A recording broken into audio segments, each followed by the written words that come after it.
Hello students, now the last activity of our cash flow statement, that is your financing activity. Financing यानी कि कहाँ से पैसा आ रहा है.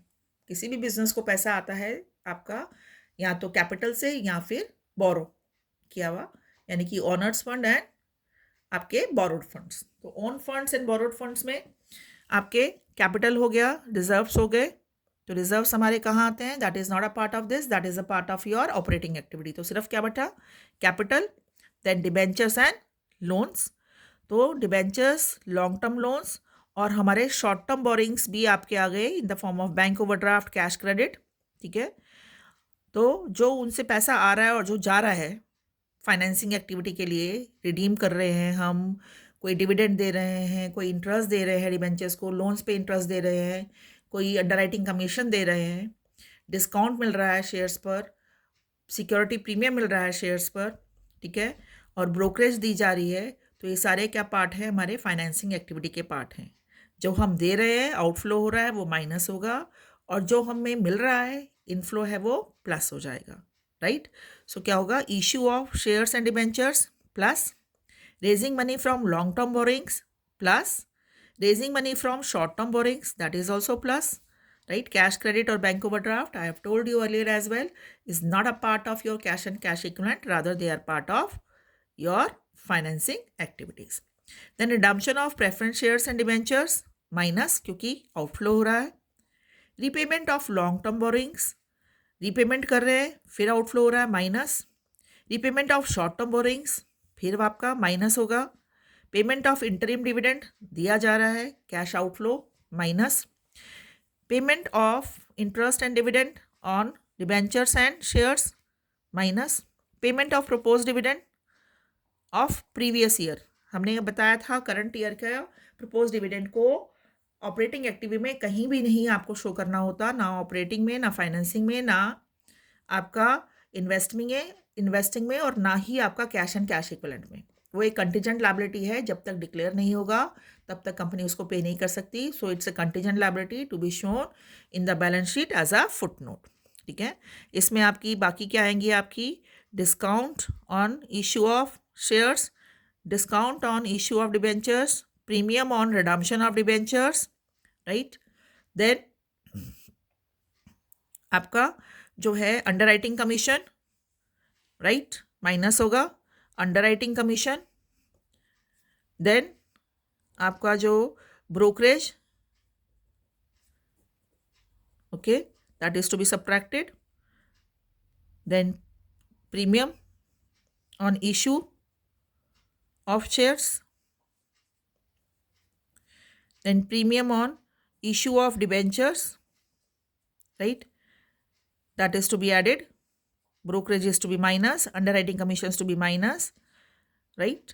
So by adding, subtracting all these things, the figure we will get, if the figure is in positive, then cash from financing activity, but if figure is in negative, then cash used in financing activity. ठीक है. अभी हमने एक account नहीं करा था operating activity में, that is what we call it provision for tax. Provision for tax is also a liability. जब हम प्रोविजन फॉर टैक्स का अकाउंट बनाते हैं तो उसमें भी आपकी दो आइटम्स आपकी क्रेडिट साइड पे आएंगी और दो आइटम्स आपकी डेबिट साइड पर आएंगी. आपका क्योंकि provision is all a liability, so provision liability है तो इसका जो ओपनिंग बैलेंस ब्रॉट डाउन होगा बाय बैलेंस ब्रॉट डाउन, और वो कौन सा है? Previous year. 24 और 25 दे रखा है, तो 24 का बैलेंस यहाँ आएगा और 25 का बैलेंस क्लोजिंग बैलेंस होगा आपका. राइट. पेमेंट करते हैं हम किसी भी चीज़ की तो क्या होता है? बैंक अकाउंट हमारा होता है. Let's suppose we are paying tax, तो will write tax to bank. तो tax to bank, right, payment हो रहा है तो टू बैंक. और जो भी प्रोविजन बनाया है तो वो कैसे होता है? आपका प्रोविजन जो बनेगा वो बनेगा statement of P&L account debited to provision for tax. So हो गया by P&L account to provision for tax. So यहाँ प्रोविजन है आपका और यहाँ पर bank tax paid. This is provision made during the year and this side is tax paid during the year. दोनों ही आइटम हमारे ऑपरेटिंग की आइटम्स हैं. Provision made during the year is to be added in net profit before tax, right. और tax paid is again subtracted in the आपके operating activity in the end after working capital adjustments in the operating activities, right? Let's see one question we have solved here. Equity share capital given in 24 12 lakh, in 25 15 lakh, debentures 12%, 24 there is no debentures, 25 2,50,000 बढ़ गए यानी कि issue हुए हैं. 10% preference shares 24 5 lakh and 25 there is no value, that means कम खत्म हो गए यानी कि रिडीम हुए हैं. बैंक ओवरड्राफ्ट 50,000 से 1,10,000 हो गया यानी कि इंक्रीज हो गया हमारा bank overdraft. Equity shares are issued at a premium 20%, तो इक्विटी शेयर पर प्रीमियम मिला है, सिक्योरिटी प्रीमियम मिला है, inflow plus 10% preference shares are redeem at par, तो यहाँ पर तो कुछ भी नहीं है क्योंकि पार पे रिडीम किया है, तो जितना का रिडीम हुआ है 5 लाख तो 5 लाख ही आएगा. 12% debentures were issued at a discount of 10%, तो 2,50,000 के डिबेंचर्स इशू किए थे और 10% उस पर डिस्काउंट हो गया, तो डिस्काउंट आपका क्या होगा, उसे वैल्यू को कम करता है तो माइनस हो जाएगा. Then interim dividend paid, cash outflow. Underwriting commission outflow. Dividend paid 10% preference shares ₹50,000 outflow. ठीक है. So proceed from issue of shares, कितने के शेयर्स हैं हमारे, 12 से 15 हो गए तो 3 लाख के शेयर्स इशू हुए हैं, 3 lakh. Proceed from issue of debentures 2,50,000. Redemption of 10% preference shares 5 lakh. Bank overdraft increase 110 minus 50 is 60,000 plus.